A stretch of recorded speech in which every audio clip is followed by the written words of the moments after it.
Bonjour, bonjour à tous, c'est Tata Armel. Comment vous allez? J'aimerais me présenter à celui qui ne me connaît pas. Je suis Tata Armel, je suis servante de Dieu. Aujourd'hui, je venais à vous un petit peu, ça fait un moment que je n'ai pas fait forcément de petites vidéos comme ça, d'exhortation. Et j'aimerais tout simplement encore avoir un petit échange avec vous.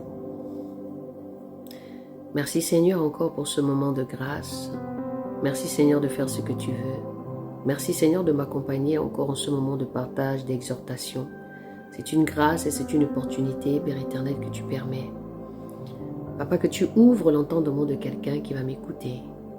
Que tu guéris un cœur, que tu apaises un cœur, que tu donnes la paix à celui qui te cherche, celui qui est tourmenté, Seigneur.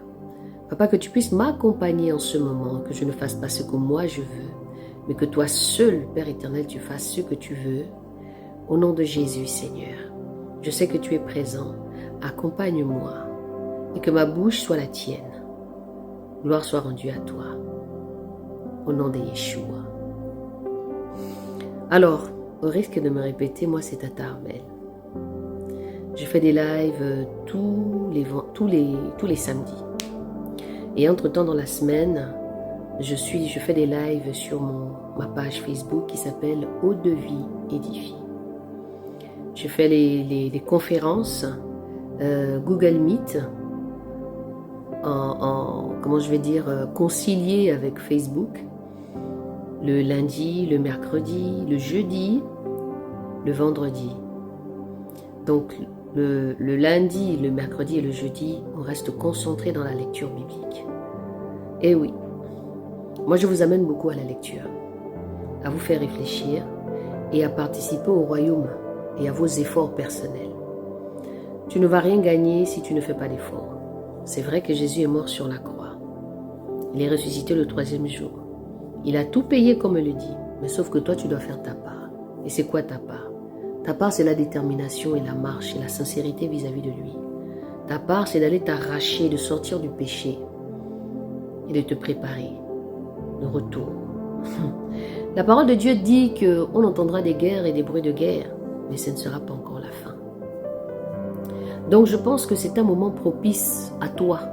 Commencer à réfléchir exactement et te poser la vraie question. Est-ce que tu marches avec Jésus ou pas? Ou bien tu fais du suivisme? Ou bien tout ce que tu es en train de faire, c'est que il ne se passe rien en fait. Lecture du lundi, du mercredi et le jeudi. Méditation, enseignement. Le vendredi, c'est un temps de prière, que de la prière. Adoration, prière, témoignage. Ce sont des conférences de transformation, de prise de conscience. Et pareil aussi pour les lives, c'est ce qui se passe. Pour toi qui connais, pour toi qui tu m'as pas encore vu en live, je t'incite de venir profiter aussi de ce moment de conscientisation de l'âme, de l'esprit, de changement personnel pour toi-même. Ce n'est pas pour moi. Je ne t'incite pas ici à t'attacher à moi. Je ne t'incite pas ici à vouloir me regarder avec admiration. Je t'incite à chercher Jésus. Parce que nous sommes dans un temps propice. Pourquoi nous parlons de Jésus? On parle de Jésus parce qu'il est Dieu d'abord. En tout cas, personnellement pour moi. Je parle de Jésus parce qu'il est le sauveur du monde. La parole de Dieu me dit qu'il est le chemin, il est la vérité et la vie. Je parle de Jésus parce qu'il est venu me chercher. Il m'a demandé de rentrer à la maison. Je parle de Jésus parce que c'est la seule personne qui m'a donné la paix et qui a fait en sorte que je sois la femme que je sois aujourd'hui. Je te parle de Jésus à cause de l'enfer et le paradis. Il y a beaucoup qui disent que tu peux aller au paradis, c'est normal, tu peux boire, tu peux fumer, tu peux faire tout ce que tu veux, tu peux vivre dans la pudicité, une vie mondaine, mais que tu iras quand même au paradis. Je pense qu'on t'a menti. La parole de Dieu me dit que tu sauras la vérité te rendra libre. J'ai souvent tendance à poser cette question, quelle vérité parle-nous? Mais la vérité, c'est Jésus tout simplement. Parce que la parole me dit, il est le chemin, il est la vérité, il est la vie. Donc, c'est pourquoi je suis là encore, juste pour nous exhorter, pour vous encourager. Ne te mens pas à toi-même. Ne te mens pas à toi-même. Ne cherche pas Jésus pour les uns et les autres. Ne cherche pas Jésus pour ton frère, pour ton père, pour ta mère. Cherche-le pour toi-même. Jésus, c'est une rencontre. Ce n'est pas un mouvement de foule. Ce n'est pas du suivisme, Jésus. Jésus, c'est vraiment un parcours, c'est une rencontre, c'est un choc. Comment dire? C'est une rencontre, en tout cas. J'ai pas de mots, parce que si je commence à m'exprimer là, vous n'allez pas comprendre. Mais Jésus, c'est une rencontre avec lui. Tu te poses, tu le cherches, tu l'appelles. Il dit, celui qui l'appelle le trouve. Hein. Celui qui le cherche. Celui qui l'appelle, il répond. Celui qui le cherche, trouve. Et celui qui demande, on lui donne. Mais qui te donne ici? Si je vous parle comme ça avec autant d'assurance, parce que je crois en Dieu que j'ai cru. Je sais qu'il existe, je sais qu'il est vivant. Et je sais qu'il fait des choses extraordinaires. Parce qu'aujourd'hui, je suis servante de Dieu. Et je vois des choses. Même avant que je ne sois servante de Dieu, je voyais déjà les choses à cause de ma propre vie.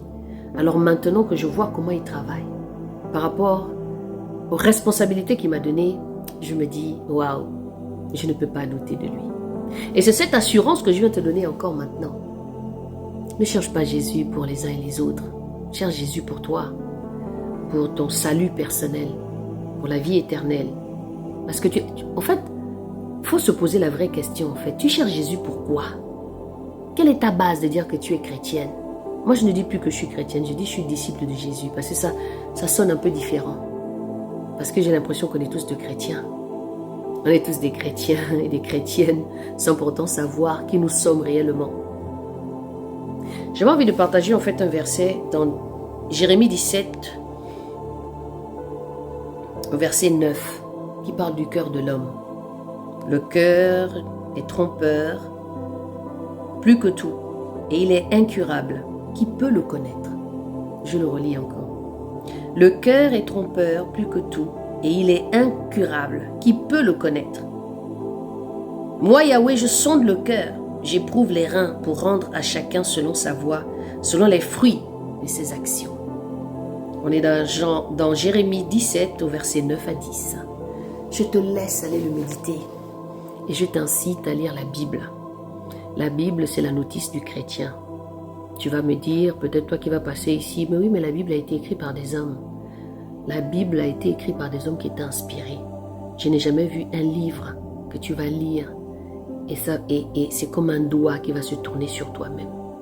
Un livre que tu vas lire et qui va commencer à te faire réfléchir sur ta propre vie, qui va commencer à te faire prendre conscience du péché, de justice et de jugement. Je n'ai jamais vu un livre que tu vas lire qui va te mettre dans une émotion profonde, qui va faire entrer. La parole de Dieu dit que la Bible dit que la parole de Dieu est un couteau à double tranchant qui va jusque dans les jointures. Elle va te pénétrer d'une manière extraordinaire. Il faut arrêter d'écouter ce que les gens disent. Mais prends toi-même cette Bible, va la méditer, va être en connexion parce que c'est le Dieu qui s'est fait chair. Il vient du livre. C'est Yeshua, Hamashiach. Je suis là, encore une fois, pour t'encourager. Donc, abonne-toi. Prie, commence à fléchir les genoux, commence à prendre autorité sur ta vie. Commence à déclarer sur ta vie. Commence vraiment à déclarer tout ce qui n'est pas de Dieu dans ta vie. Prends autorité sur les paroles de malédiction. Prends autorité sur les choses qu'on a parlé de toi. Prends autorité des choses que tu as acceptées conscient et inconsciemment. Prends autorité. Le cœur de l'homme. Je me rends beaucoup compte au jour d'aujourd'hui que le cœur de l'homme est dans la torture. Il n'y a que seul Dieu qui saura nous amener à une vérité, à apaiser ce cœur tortueux. On n'a pas fini encore avec torture. Mais quand la Bible nous dit que le cœur de l'homme est tortueux, il faut aller vraiment le méditer. Parce que nous sommes d'abord des pécheurs. Adam et Ève, ayant mangé le fruit de l'arbre, a fait entrer une semence. C'est pourquoi nous ne naissons pas chrétiens, mais nous devenons chrétiens. Donc, revois ton cœur et viens te convertir réellement au Seigneur. Et tu verras qu'il se passera quelque chose, que tu seras un témoignage vivant auprès de lui. J'espère que tu comprendras ce message spirituellement et que tu vas changer de mentalité au nom de Jésus-Christ.